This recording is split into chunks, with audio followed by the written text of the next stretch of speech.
Everything we make here is grain to glass. We mill it here, it's mashed on the grain, fermented on the grain, it's distilled on the grain, ages in barrels on site here for, in our large barrels up to 3 to 4 years. It's just something that's authentic and something that's important to us because we're really trying to make something that's unique, something that's great, and it's got a lot of passion behind it.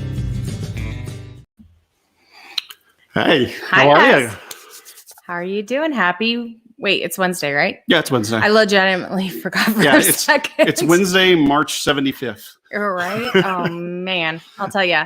Well, anyway, I'm Spencer Whelan. And I'm Sarah Whelan. And welcome to Taste the Trail. And if you're watching us for the first time, which some of you probably are not, but if you are watching us for the first time, this is a tour of the Texas Whiskey Trail, That's right. night by night, distillery by distillery, in alphabetical order, going through the entire Texas Whiskey Trail. So this is episode, 13, I believe? 13. 13. So we're 13 out of 19 distilleries in. And tonight we're featuring Ranger Creek Brewing and Distilling. Yes. And you cannot see, but I have 5 whiskeys in front of me. So Yes. I'm kind of nervous. So I went and I got a whiteboard from my kids. So you can take notes. Distance learning. So I can maybe remember. I don't know. We'll see. Fingers crossed. I'm real nervous. We got a lot of whiskey to go through. Last night I had trouble. The night before You had a week of beginner's luck on almost everything. It was amazing. And then I just tanked. Yeah. And I think I've gotten 2 in my head. So maybe I go with my gut. Hey. I don't know. Anyway. We'll see. So for those of you watching the reason we're doing this is obviously because everybody's at home and this is the only way that we can really tour the trail. That's right. While everybody's sheltering in place. And but one of the things that we as an association are doing is we're trying to support all the distilleries that are making hand sanitizer. Usually it ends up looking something like this, made from a distillery with all the, you probably can't see that, but all the drug facts and information on it. This one is from Ranger Creek Brewing and Distilling, and I got it last week when I drove through and picked up bottles. Curbside Service. Which was amazing. Yeah. If you can't go and visit a distillery right now, that's the best way to help support them is to order some bottles online, go pick up some sanitizer, donate to them if you can so they continue the effort and buy at least the 2 bottles that you're allowed to by law. That's right. That's right. And I felt like this was a great opportunity for me to really maybe learn a little bit so that I know what I'm talking about or learn more. Because after, a year and a half of running the Texas Whiskey Trail and Texas Whiskey Association, I should probably at least be able to get a note from a whiskey that I drink. Yeah, probably. Yeah. But if you want to support our efforts on the sanitizer front, please go to TexasWhiskeyTrailStore.com and you can buy one of these Still Strong TX t-shirts. They're $25 and that supports our effort to continue to support the distilleries throughout Texas and keep kind of their good efforts into the forefront of what everybody's doing right now. So please consider doing that. But with no further ado, I'd like to introduce our guest tonight, which we're super excited about because Ranger Creek Brewing and Distilling is, well, we'll talk about it with TJ in a second, but they were way ahead of even the work that we were doing at the association to educate people about what Texas whiskey is, how it's made, what grain to glass means. Yep. They've done a lot of work. So authenticity is really important. They're one of the OGs. They are Texas OG. whiskey. They look at you. You know how I know that reference? Why? From the Real Housewives series. Oh my gosh, folks. I'm going to get into Real Housewives talk I saw him get really proud, and I was like, well, I got to burst that bubble. Yeah, there we go. Yeah. And on that note, let's bring on our guest. Hey, TJ, how are you? How you guys doing? You see, I'm sheltering in place here at the distillery. I've been stuck here for about 30 days now. So yeah. somebody can come let me out. If there's a place to be quarantined, it's probably a good idea to be around a lot of high proof alcohol. Yep. A lot of old fashions been drank here lately. Yeah. So TJ, like I said, like you probably heard me just talk about, you guys are one of the OG Texas whiskey distilleries and the first Brewstillery, I believe, in Texas, correct? We were, yes. So how long have you guys been operating? So we began planning this in 2007. So you kind of think about the landscape, both craft distilling has gone. So there actually wasn't a microbrewery in the city of San Antonio in 2007. Great. Even when we started in 2010, we were the first microbrewery since Pearl and Lone Star had gone out. Freetail kind of started out. So before us as a brew pub, but, seventh largest in the U.S., didn't have a microbrewery. Taking a passion for beer plus with the whiskey, we saw a lot of where craft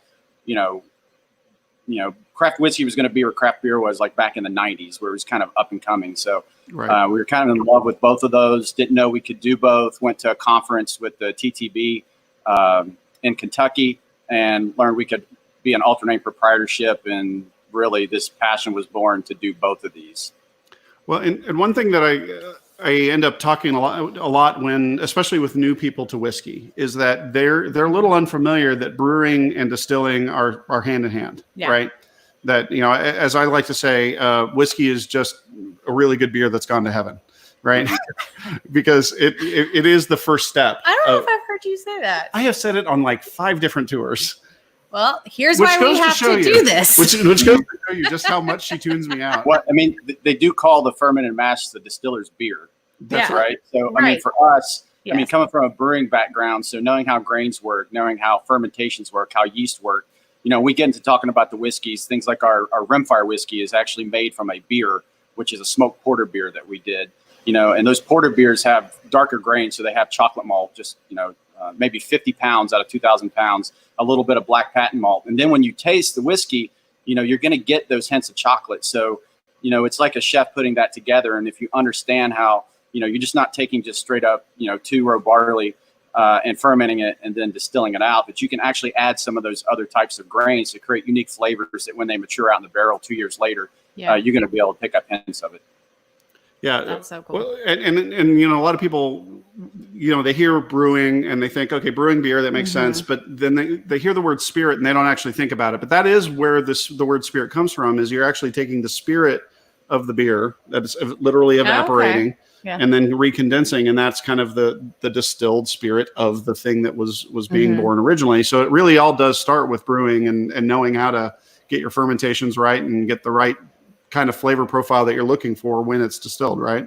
Yeah, you typically see a lot of breweries that add on distilleries will typically do single malts because their equipment is set up to handle barley. If you ever come to see our place and you've been out here, our equipment is completely different. We don't have a mash lauter tun with a false bottom, so when we're mashing in on the grain, it's a big tank with an agitator, right? And you got to have bigger pipe sizes. You got to have different types of pumps to move solids. And so it's a little bit different if you want to get into making something like bourbon as a key product for your distillery versus, for most breweries that want to add it on, it's easy just to do malt whiskeys and to kind of take that knowledge of beer and brewing and translate that over to making a malt whiskey. That makes sense. So, were you familiar with those kind of basics of whiskey until you met me, or did you just tune those out too? No, I didn't. Who would have taught me? I thought we established the fact that I grew up in a Southern Baptist home where no one drank. We didn't. You didn't know that they drank. That's it. That is true. That is true. They drink now. Yeah. Sorry, Mom and Dad. Cat's out of the bag. Yeah, cat's out of the bag. Yeah. I mean, she grew up, her grandmother's farm is probably 10 miles down the street from Buffalo Trace. Yeah. So she was completely oblivious to this whole distilling world. And now you're like in the thick of it. It's really fun because it's brought a new perspective for me to Kentucky and like a different reason to love it. And but that's for another night. So TJ, how did you get into it? And obviously you talked about going to that meeting at the TTB and figuring out how you could do it, but why did you want to do it? So I was brewing beer way back. And then, I grew up in West Virginia too, where we have a long tradition of distillation in the mountains. So kind of, I always tell people when they want to get into this, if you want to know how to make whiskey, you should go buy a beer kit and try to make some beer first and see if you can figure it out. But it's just like a natural progression for me, which was to kind of take what I was doing on beer too, and then continue to work that into perfecting whiskey. Now, again, you could probably make something that's passable, drinkable whiskey at home, but to really try to perfect that. So I know like for our bourbon recipe, I spent probably 300 hours at home in the kitchen, just trying different types of grains and trying different things out before we even got started here, just to make sure that when we hit the ground running, that we had some of those things figured out. Would you mind talking for a second? Because in the video that we played at the beginning, and again, if you're watching, we'll play it at the end, but would you mind talking a little bit about what you mean when you say on the grain? Like you do, fermentation on the grain, distillation on the grain. Could you tell people what that means and what the difference between the two are?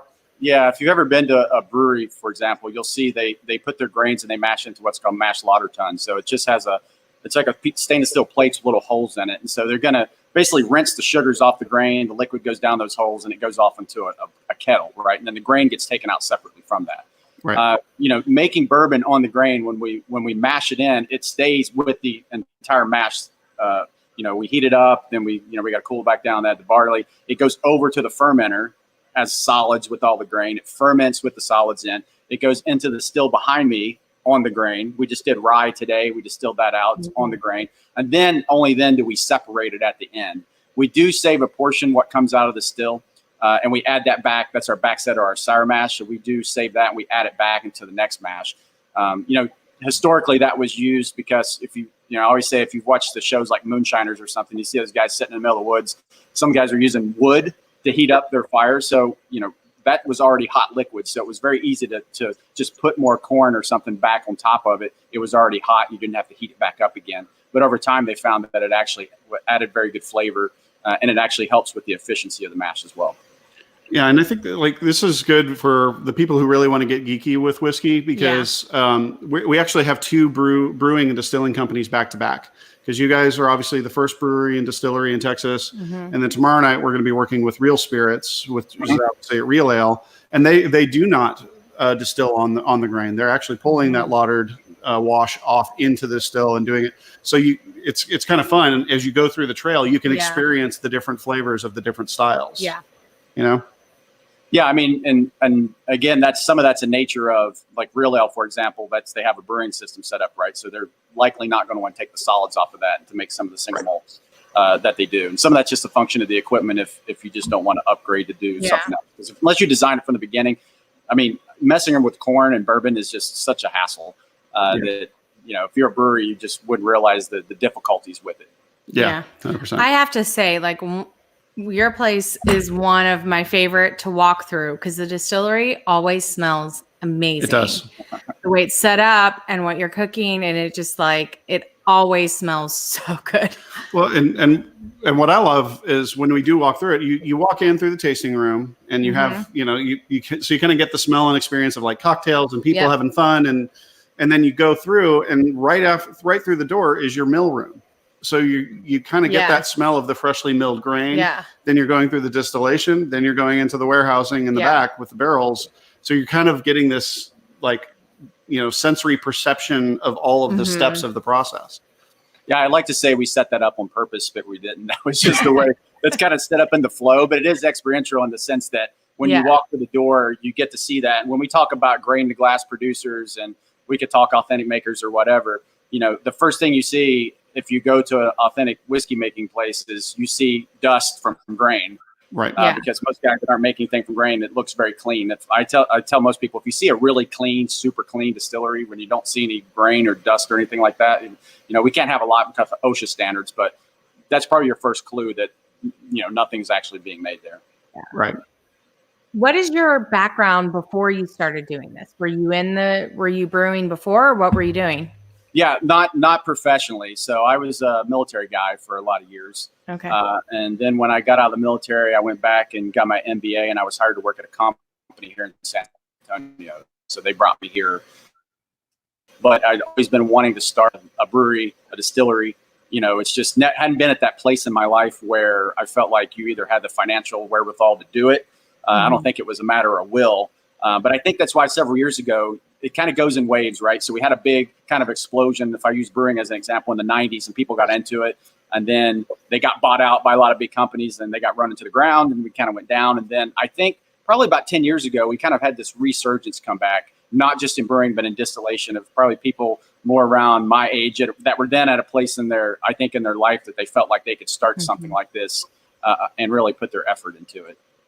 Well, and I think that's as we go through the trail, there's a lot of people of the same basic age. They kind of have, kids that are growing up, very entrepreneurial, but none of this, especially when you guys started, none of this seems to make sense on paper, does it? Somehow we convinced some other people to give us money. I'm not sure how that worked, but but it has to do with a lot with your passion to do it. Yeah. Right. I think so.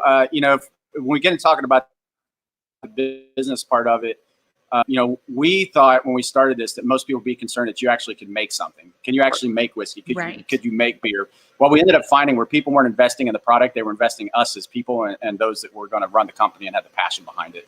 And so that was at the height of the recession, right? So we thought this would be a terrible time to start a distillery or a brewery, but it actually turned out to be quite good because people didn't want to put their money in banks and other things. They were looking to invest in something like this. I would say it was unproven. No one had done the brewery distillery thing. We didn't have a brewery in San Antonio to go to like you do today and say, hey, what lessons learned do you guys have? What contractors are you using? What equipment do you have? There weren't other distilleries to go to. I remember over 10 years ago when we first put a website up and said, hey, we're looking to start this thing. One of the first people that commented, I think maybe there was somebody from Balcones, but Dan Garrison sent a note on it. And so we drove to Austin and had coffee with Dan one morning and talked about it.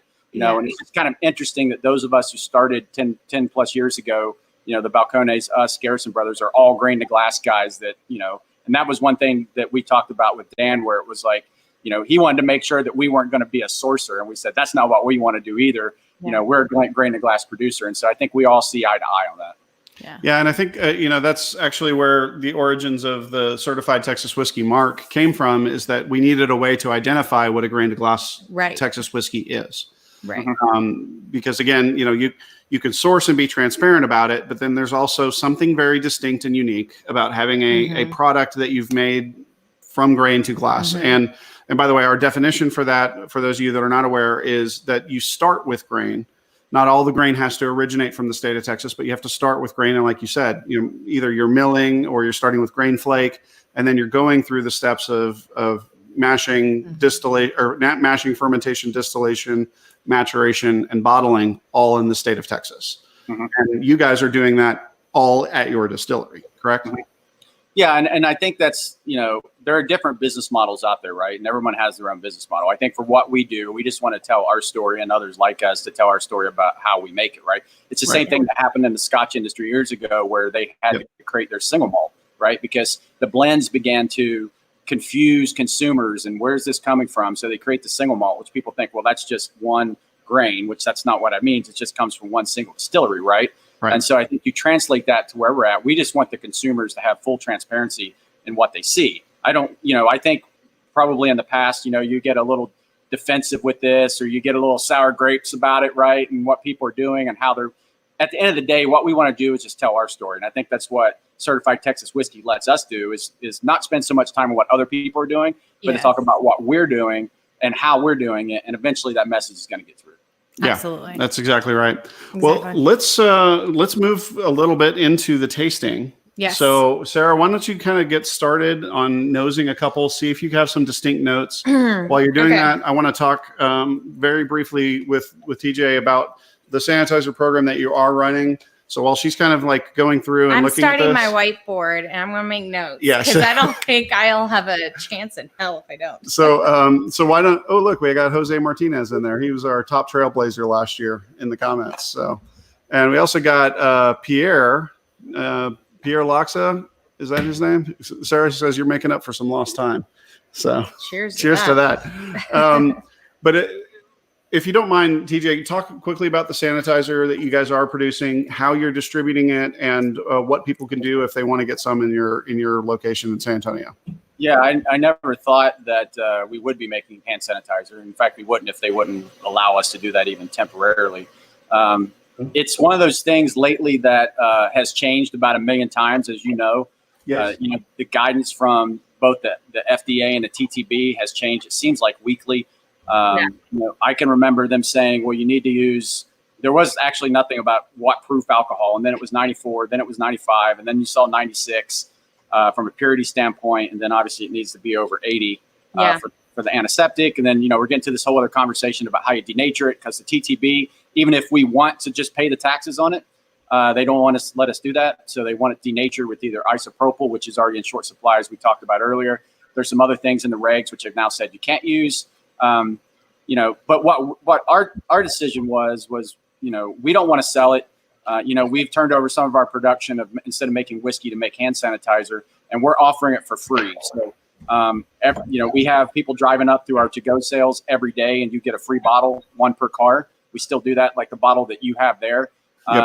We have over 1,000 organizations in San Antonio that have reached out to us for bulk orders, where we created that on the website. I'm not sure we're going to ever be able to fulfill all those orders, but we've been able to fulfill quite a few of those. So what that allows us to do by not selling it allows us to look at that list and then make the prioritization we want, where it's not necessarily depending on how much money you have. We can say, well, we've given it to nursing homes, first responders, the local police, different police departments, fire departments, hospitals, military. I mean, we've been providing that over, for the last several weeks, obviously trying to stay within the changes that the FDA and the TTB continue to throw. Cause it's like you start making one batch and then all of a sudden it's like, wait, they just changed how we had got to make this. So then it's like, crank the still up a little higher. Let's, so then it's just like, let's just make the alcohol as high as possible. And then we're just safe there. Right. But that's just our goal. We want big industry to step back into this eventually. It's surprising to me that we're this far along in this and we still haven't seen big industry step back in to supply hand sanitizers or sanitizers, even to hospitals or other people that need them. But we're going to keep doing it as long as the federal government allows us to do it and as long as there's a need. Yeah. And you see, you got some fans there saying that they commend you for what you're doing. We definitely do. It has been amazing to see this mobilization, especially because the distilling industry is such a regulated industry, not just federally, but even at the state level. We have way more restrictions than even the brewery side of things, and you know both of them intimately well. So don't you think it's kind of amazing that distilleries have stepped up in such a dramatic way, given the amount of hamstringing that they have already on them?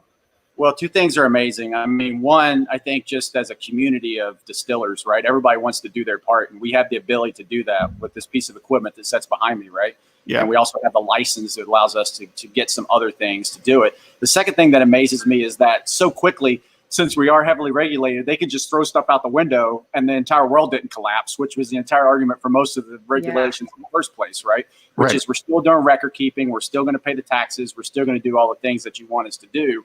And look, we're also serving a good public good here.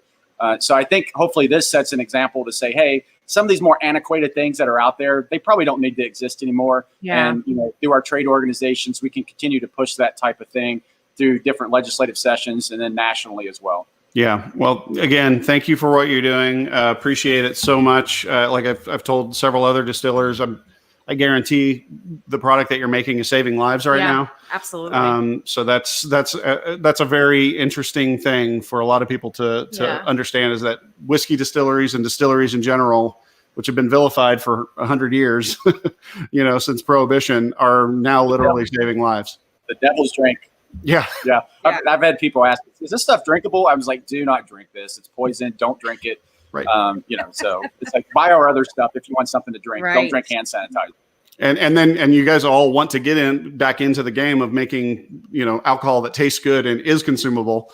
So let's do that now. So behind us, we have a litany of your products, and you guys do have, every time we talk with Josh, like, I'm amazed at the experimentation that you guys do. And the wide variety of whiskeys that you have for a craft distillery, Well, we have our whiskey club, which really gives us that test bed. So one of the things we recognized early on. So, I did all the distillation here for about the first 4 years before we started bringing guys in, and then I moved into more of the ops role. Was it gets a little monotonous just making the same product all the time. So what the whiskey club does is allows Josh and some of our other distillers we've had to be very creative and to do something every quarter, to come up with new, both aged whiskeys, stuff we can put away and see how it goes over 2 years. Yeah. If you've been in our rack house, you've seen there's stuff sitting in there that we just put away to see what's going to happen to it. Right. Yeah. But it allows them to play around with different grains, different types of spirits, and keeps things interesting, but we still got to make our bourbons, our ryes, and our rimfires. Yeah. And we do have all three of those. I guess those will be your core line, right? Your rimfire, your rye, and your 36 bourbon. 36. That's it. Yep. But then we have some varieties off of that.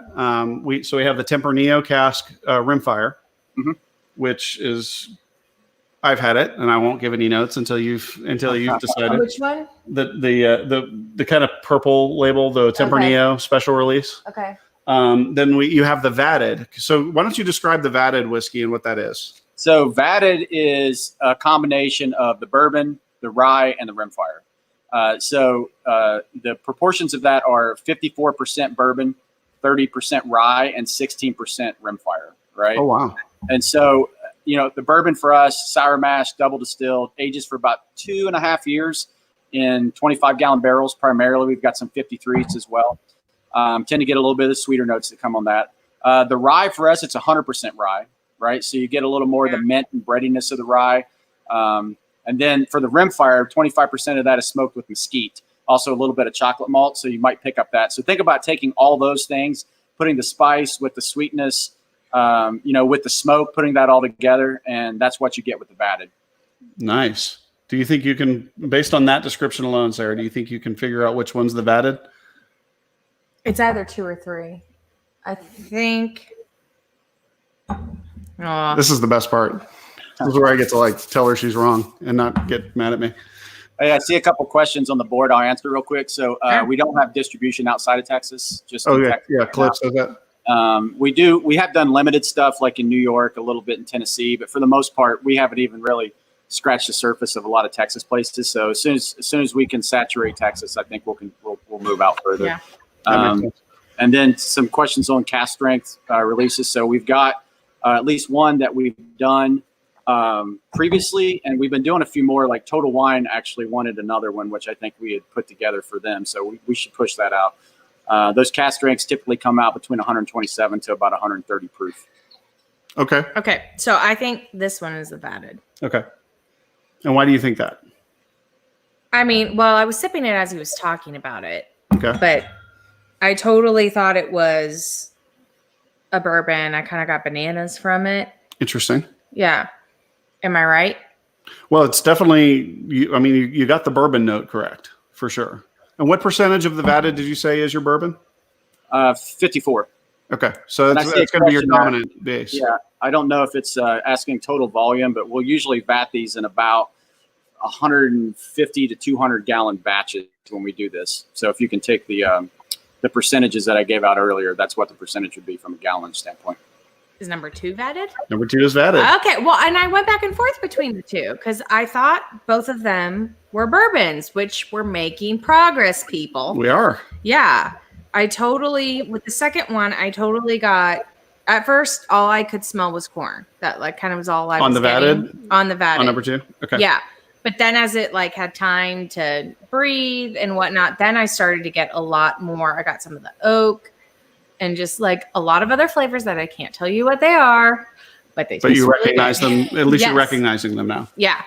You're getting that repetition. Yes. So TJ, so I started into whiskey with a Scotch. I was big Lagavulin fan.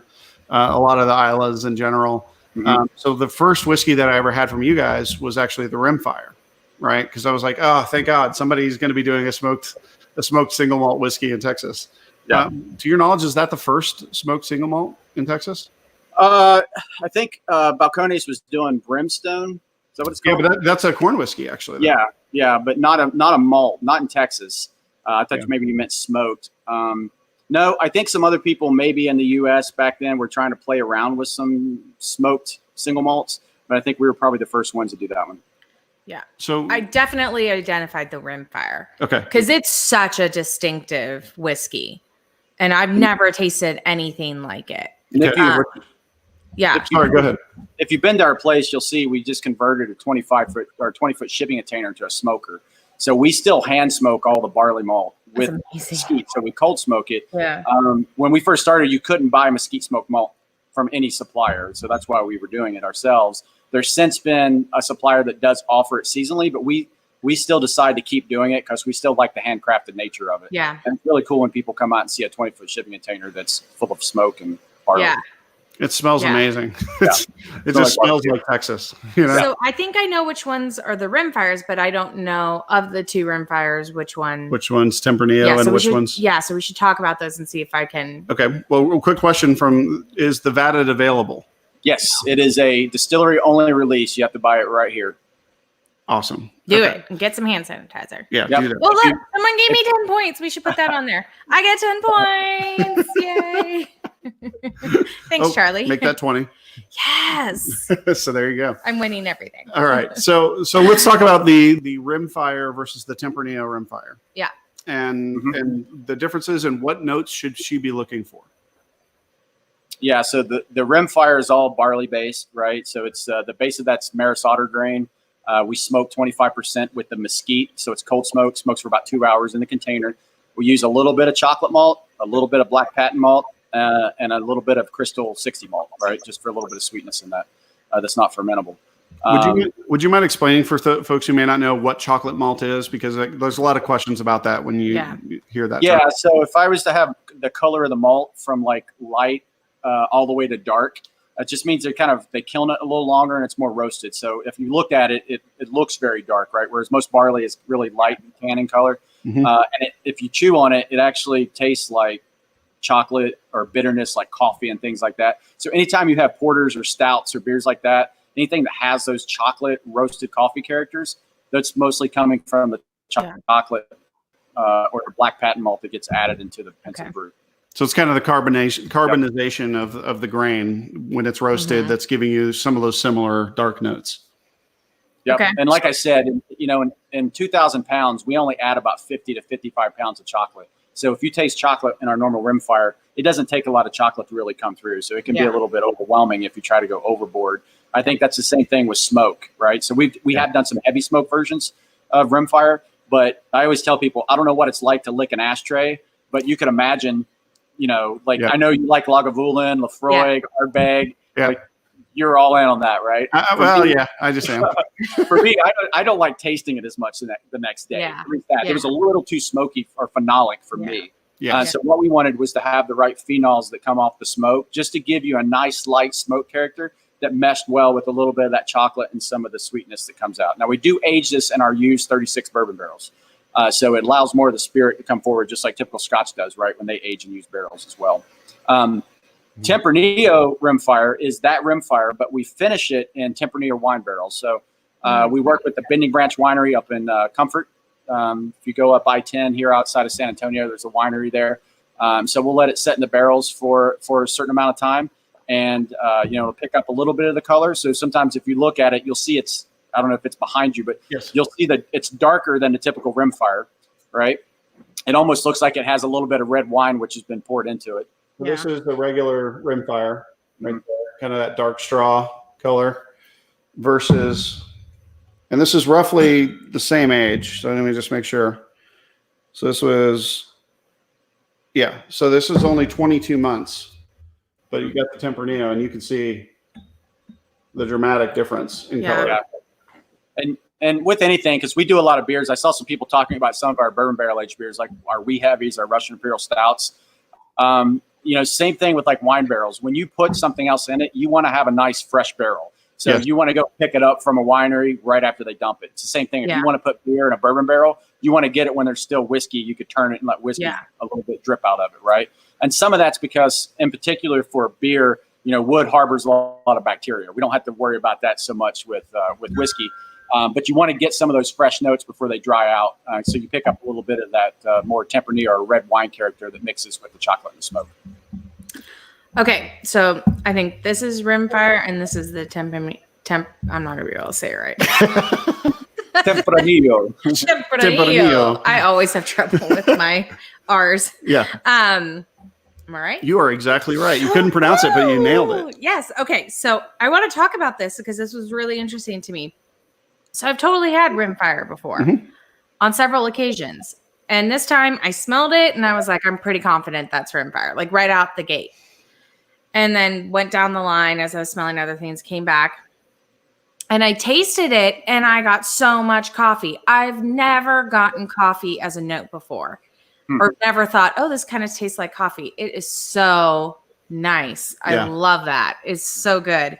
And then I think the only way I was able to figure out that it was, because I tried not to pay attention to the color because I didn't want to like take the cheater's way out. And it is similar to the color of the bourbon. So like, it's kind of hard to tell, especially blind. But man, this like, I don't taste the wine. I don't, but it's more chocolatey coffee. And I think that, to your point, like I think that's what's happening. The wine is it kind of like a tannic finish, or No. Or how is it on the finish? I don't know. Give me a second. Typically, I mean, I let her kind of make her own decision. Typically, like with Rimfire, you know, like a lot of smoke tends to come out as it hits the back of the palate, right? So it's almost like a delay. It's like I've got a time fuse on it, where about 10 seconds later, the smoke kind of continues to build on a smoked whiskey, especially with Rimfire, it does. And I think some of the more of those flavors come out towards that finish. That's absolutely correct. The That's exactly what I was just tasting. The Tempranillo on the nose, man. It smells exactly like what you would expect a good Tempranillo cask to smell like, you know? It kind of tastes a little bit like, like a coffee liqueur drink with a lot of cream, some sugar, or dessert that has some coffee to it. Yeah. Coffee chocolate combo, creamy. Yeah, but not like overly sweet. It's really it's almost nice. like a not overly sweet tart that kind of has a couple of, you know, like you ever had like a fruit tart like at the end of a meal that's not too sweet, not too sugary, but has a little bit of that caramelized bit on the bottom that just kind of like nails you, and it's really really tasty. It's one of those things you don't know till you do this. So we did this originally as just a small bottle whiskey club release, because you don't know how that chocolate malt, the smoke, and the Tempranillo are really going to mesh after it sits, because a lot of chemically things are happening in the barrel, and it may not taste as good as you think it does. But this one really just came together really, really well. Yeah. This is I'm going to be completely honest with you, because I've been honest. When I first tried Rimfire, I didn't like it, but I wasn't. That was when I like first dipped my toe into all of this, and since then have been back several times to Ranger Creek and continually risen on your ranks. Yeah, and I've always enjoyed, especially the stuff like Josh is working on. He's kind of like a mad scientist. I love that. He's like, here, try this, and it's like all amazing. But man, this is so good. Mm-hmm. Yeah. So you're just failing at I know, but it's really good. But I don't know if I could decide like which one I like more between the two Rimfires, honestly. Why not both? Yeah, you know, there's no middle ground on a smoked whiskey, I think. You either like smoked whiskeys or you want to stay away from them, you know. But I didn't like it first, but now I would And not surprisingly, when I tried the heavily smoked version of the Rimfire, that was my jam. I actually, once I tried that one, when it came out, I said, I think that's what Rimfire should be in the future. Actually, if I was to close my eyes, I couldn't have told the difference between that and a Scotch. I mean, I really thought it was like approaching that level of flavor. Yeah. Well, that's why I think I told Josh at the time, I was like, you guys got to submit this to something, because it's just that damn good. Yeah. You know, I'm sure you've had Striker by now, right? Mm-hmm. Andalusia Striker. So like there's a few smoked Texas whiskeys, and the smoked malts to me are fantastically amazing. Brimstone's kind of in its own category because it's actually smoked in the distillate. So it's an integrated process. But like the smoked single malts in Texas are extremely exciting for me, because it kind of takes the part of whiskey that I grew up or that I kind of came to whiskey on, which was Islay Scotches. But then it takes the barbecue notes that I grew up with in Texas and puts them together, and it's just fantastic. Yeah. Rimfire was the first that did that for me. Really? Mm-hmm. Interesting. When was the first time you tried Rimfire? Man, I probably visited the distillery back in 2010. I want to say something like that. Yeah. I mean, that's really, we envisioned that. I really fell in love with like the German Rauch beers, like the smoke beers, and then kind of saw that evolution. And, I wouldn't, as I told you, I'm not a great big fan of like heavily peated Scotch, but I respect it for what it is. And we're trying to like marry those two, where it's like, hey, we want to do this beer, and we also want to do this whiskey. How can we bring those two together and tell a story that people would find? Yeah. Makes sense. It works. Well, by process of elimination, I can't believe you just went through all 5 and you nailed them. So it's like, 50. Taking notes actually did help. Did it really? Yeah, it helped. And people do it all the time. Oh, yeah. Yeah, that's what the professionals do. But I'm just winging it. Yeah. No, that's super helpful. So I don't remember what the last one is, like the bottle, and I don't want to look because I think I know what it must be. Based on what you've learned so far? What I've learned over the last 13 nights and what I smelled, I think it's a rye. Okay. Because So if you've been, I don't know if you've been watching TJ. It's okay if you haven't because you've been working really hard on other things. Yeah. But typically, I mix up rye and bourbons. And this on the nose, this was my favorite because it smelled fruity and sweet, which is the flavor palette that I gravitate towards, and it's what I typically would smell and think, oh, this is bourbon. But I caught myself. I was like, no, if I really like it, it's actually probably rye. Because turns out that's usually my favorite is a rye. Right. So I think it's rye. Well, you absolutely are right. Yes, It is a rye. Right. She's batting 1,000 tonight. I know. I know, for real. So now here's the question. Can you put it down? Mm-hmm. Can you put it down? Now I Close your eyes. Mm-hmm. Let me switch things up. Oh. Okay. And I'll hand you one. And you try that one, and then I'll hand you another one and Smell see. it and taste it, Yeah, or smell it. what am I guessing? Just which one's the rye? Yeah, just see if you can decide which one's the rye. Okay. Now that you don't have the process of elimination in Mhm. there, you're just going sensory. Okay. What's the second one?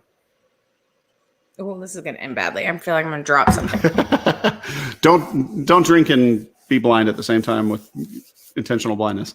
This is the bourbon, and that's the rye. Nope. Ah, damn it! I got her. She I was getting some coffee, TJ. I should've had to knock her taken- down. I should have taken a sip of it. Well, womp womp.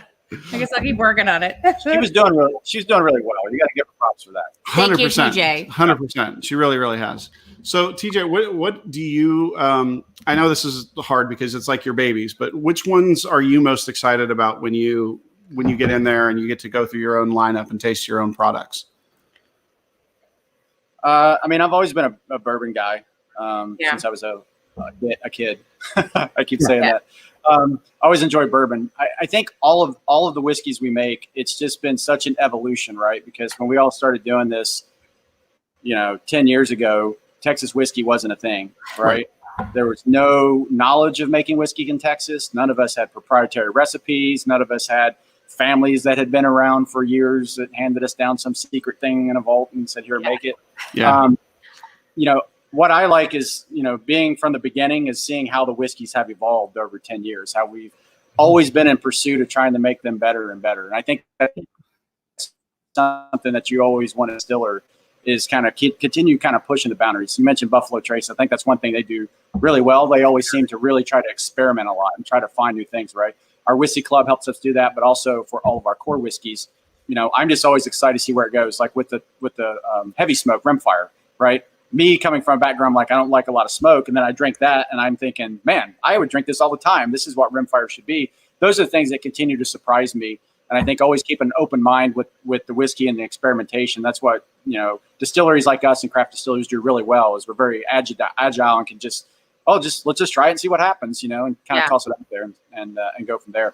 Well, one of the things that you guys have always done from an innovation standpoint was, and consequently, or coincidentally, we also had a ruling on this with the TTB a couple of weeks ago, was the barrel sizes, right? You guys have always been experimenting with small barrels and different size barrels, putting them in shipping containers in the Texas heat where it can get super hot, and seeing what kind of environmental changes and decisions that you make can make different whiskeys. Yeah. Could you talk a little bit about when we first philosophy? Yeah, when we first started, we didn't just pick a barrel and go with it, right? That seems like the easy thing. Like you think, how important could the barrel be? Well, it's actually vitally important, right? 100% of the color, 70 to 80% of the flavor coming from the barrel. So we had barrels from 5 different cooperages across the U.S. We had everything from 5s, 7s, 10s, 15s, 20s, 30s, 35s. 53s. We did 63-gallon wine casks. We changed the chars, everything from light and toast all the way up to alligator chars. We did different fill levels. We changed different proofs. We changed the grain bills. We did that for about 3 to 4 years. Wow. Right? Because for us, it was, let's find out what gives us the flavor profile for what we want in our whiskey. There was that point after a year of stuff aging when we were still playing around, which is like, holy crap, am I going to have a bunch of stuff that I'm never going to be able to sell because we've been playing around with it?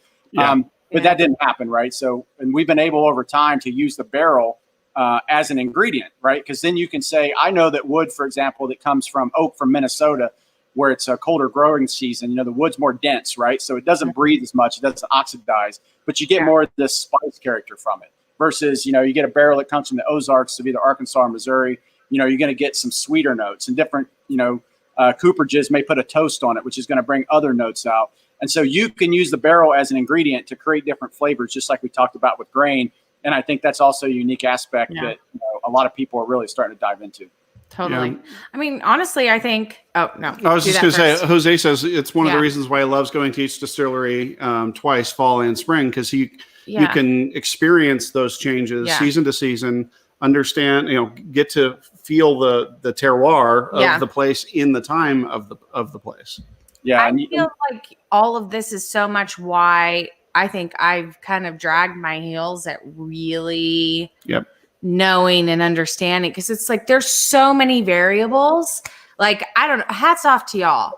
I would be so overwhelmed that I just wouldn't start. But I'm the kind of person that, like, a build your own sandwich place that always puts like one or two too many things that are weird, but I like them independently, and then I have a really awful sandwich. Yeah.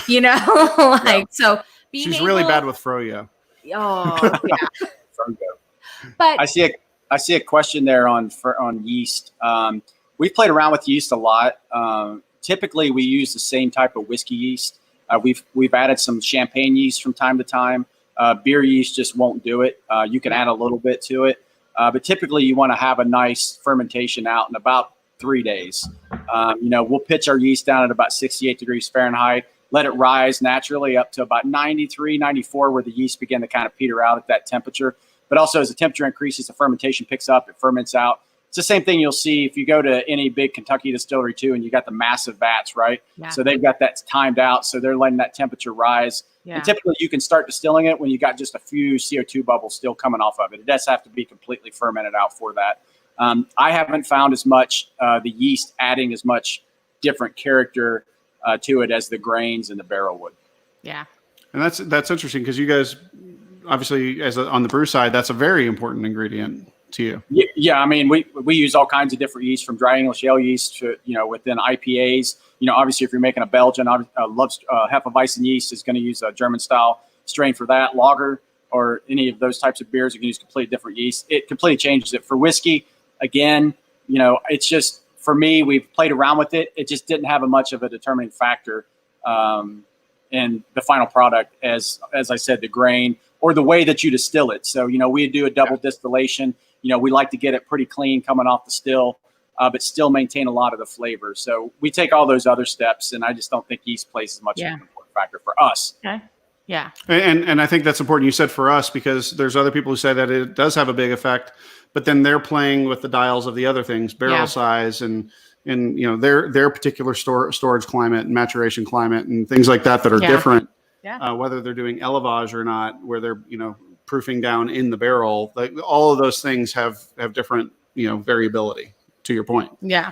So you kind of like having the recipe and having it written in front of you. Yeah. Yeah.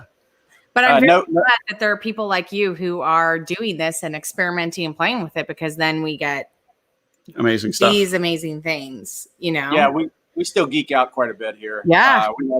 Even after doing this for, in the planning for 13 years and now operating for 10, going on 11 years almost, I ran into something this past week, which I'd never seen before here. And I'm like, I still can't believe I still learned something happened. And I'm like, I've never seen it. And the guys know if I haven't seen it, they're like, oh, well, we'll fix it or we'll do it. Yeah. So that's kind of the fun part of it for us.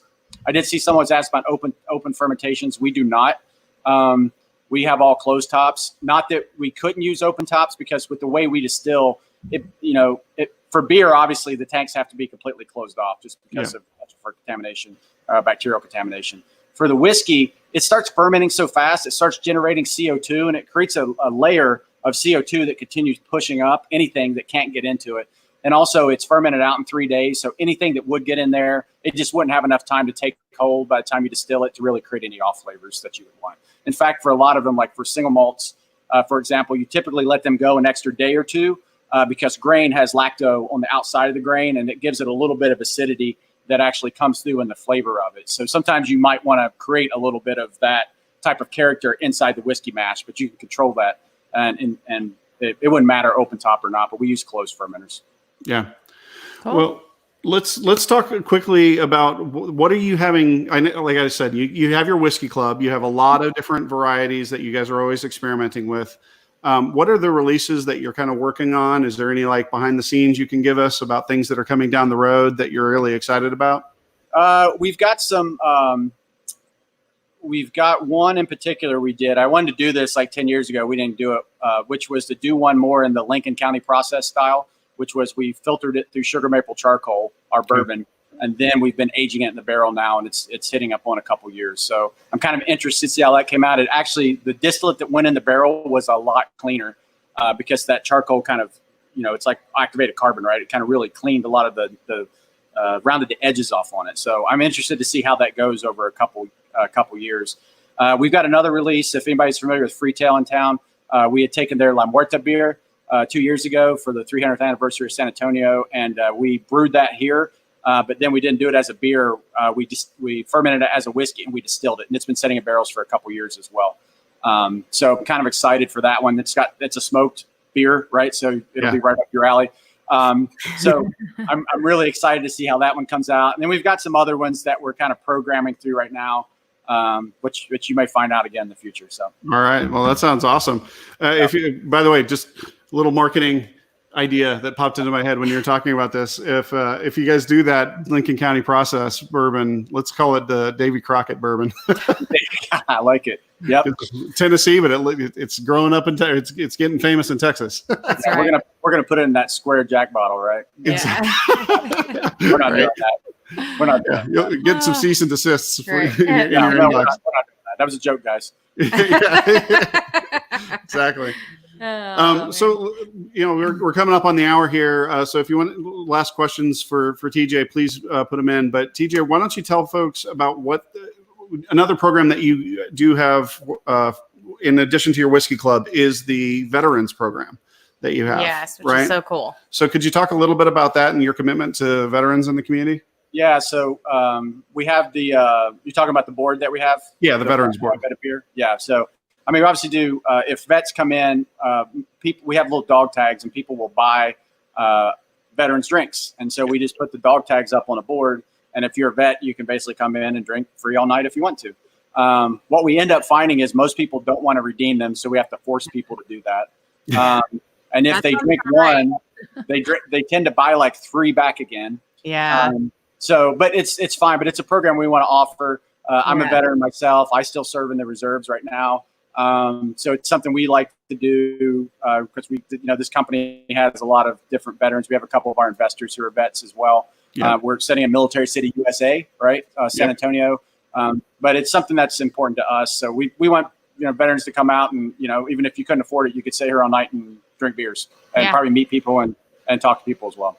Yeah. Well, I got to tell you that we went to the chocolate pairing earlier this year. That was so good. And it was one of the more memorable nights that we've had on the trail for a long time. Just being in your barrel warehouse, having amazing chocolates. Josh did an amazing job of explaining the process and every whiskey that was pairing with every product. So you guys have lots of little micro events like every month. And when this is all said and done, when the shelter in places are lifted, we highly recommend everybody get out there in general, especially if you're a trail member. But talk about some of the things that you guys do on an event basis regularly. Yeah, I think we ended up canceling. We had a cheese one too. I think we were doing. Yeah. I've tried to convince the guys up on the brewing side to do like a little day snack cake and pairing. I thought that would be really cool. I love it. So fun. I love every little totally do that. I still think I'm going to do it. So I want like a zebra cake and something, or cream pie and something. So I don't know. That's just like a harebrained idea. But we've always got stuff going on. So our tasting room, we're a production facility all through the week, but we do open up Fridays, Saturdays, and Sundays. We do tours on Saturdays. That's the only day. It's about a 2-hour structured tour. But we've always got different food trucks out. I think like we're doing a pairing this weekend, I think, which is our bourbon barrel aged beers with some sliders, so people can come to the drive-through, get the beer, grab the sliders, and I guess leave quickly. It kept making me think if this thing keeps going on, you could do a virtual chocolate tasting where you get all the chocolate, send them to you, do something. So we Yeah. want to get back to having people back out here again, Yeah. so that they can experience the brewery and sit. You guys got to sit in the rack house, which is just a glorious sight to be surrounded by whiskey barrels all around you from floor to ceiling. Yeah. But yeah, we miss having people out here just like every other distillery does. Yeah. Right now. Yeah. Well, there is one more technical question in here that I think is important since you were talking about it, but is sour mash not necessarily meant to provide a consistency of flavor due to the yeast continuity? So Too much whiskey. I cannot follow that question. So the She got reason fired why head. we use the sour mash, so it comes out of the still, right? So any yeast that would have been in that, for example, there's no yeast left, right? It's dead at that point. But it has a real acidity to it after fermentation. So it drops the overall pH of the mash, which helps with the fermentation. So it actually helps the yeast within the fermentation. So it adds flavor, and then it helps drop that pH down to a nice range for the yeast to work a lot more effectively. I hope I answered that question. I tell you, I'm so glad that people like you exist because Yeah. you guys do amazing things. You guys have amazing depths of knowledge, Yeah. and both the technical side of it and the artistic side of Yeah. it. Well, and one of the best cocktails I've ever had to kind of speak to folks who don't want Yes. to drink neat. We kind of got away from talking about cocktails on the trail, but around the chocolate Yep. pairing, like I don't remember what it was called. I don't remember what all it was in it, but it was creamy. It had this like chocolate rim and a strawberry, and I don't know, but it was amazing. So even if you don't want to drink beer or don't want to drink your whiskey neat, like you will find a cocktail that you love. And For our head bartender's name is Josh as well. So if you come here and ask for a Josh, you're probably going to find one. Yes, for sure. Well, some folks are saying they can't wait until you're back open. We agree completely. Absolutely. Yeah. And Pierre's also asking you to save him a batted. we got batted for you. We got it up front. So if our hours right now is we're Monday through Thursday is 10 to 4, and then Friday and Saturdays we're open from noon to 7. And so you can drive right up. You don't have to get out of your car. You can order right from the car. Everything's very safe and sanitized. Or you can place an online order at drinkrangercreek.com and drive right up. We'll put it right in the back of your car in your trunk. So we'll take care of you guys if you want anything. So That's great. And from a very selfish position, I want to revisit this Little Debbie idea. No, don't take my idea. No, my grandmother in Kentucky always had oatmeal cream pies in this jar in her kitchen, and you'd have to like sneak to get them, and you had to be really quiet because that jar would make a lot of noise. But if there was a pairing sometime, an event where you could pair the oatmeal cookie like with bourbon, I think my head would explode from all my Kentucky worlds colliding, and it would be amazing. So. See, I think it brings a couple things together. Like it's like candy too, where it's like it brings a portion of childhood because a lot of people ate Little Debbie cakes, as kids, right? And so then you can go on the flavors. So I think people have memories of things like that, too, right? So a little nostalgia. So I'm excited. We're gonna do it. So you guys come down for do it, and we will be there. It'll be a trail event, and it'll be amazing. Yes. Yep. So excited. Look at this, man. You converted into a bigger fan than you already he's were. talking my love language. I know. Sugar. It's just Little Debbie snack. Right. I'm all for it, man. Yeah. That would be ridiculous. If the pairing was anywhere close to what you guys had at the previous pairing, this would even be just a notch above. Yeah. But, well, look, we wouldn't have the chocolate tier or whatever they're called, but Yeah, I mean those chocolates probably are way better than Little Debbie. I'm going to get somebody to dress up like Little Debbie. So yeah. Oh, I would do it. I would totally do that. That'd be amazing. Okay, done. It's going to happen. You got it. All right, TJ. Well, thank you for joining us tonight. We so appreciate what you guys are doing. Thank you guys. Just everything. Just let people know one more time how they can support you before we head off. Yeah, I mean, hopefully we'll be back open soon. You guys can come straight out here. Have a cocktail, have a beer, but you can come by the brewery. Like I said, you can look at our hours on the website or on Facebook, but we're open pretty much Monday through Saturday. So drive by and we'll throw some beer in your car. Whiskey. Yeah, whiskey too. So get that drive-through whiskey. It's damn good. And like any of these 5 that I tasted tonight, I would recommend. Yes, they're amazing. Absolutely. Yeah, I broke my rule. Well, look, thank you so much. We're going to, if you guys didn't get to see it at the beginning, we're going to show the video one more time at the end. So thanks. We'll sign off, and we'll see you guys tomorrow night with a real ale or real spirits. Perfect. So take care, TJ. Thank you so much. Guys. You too. There we go.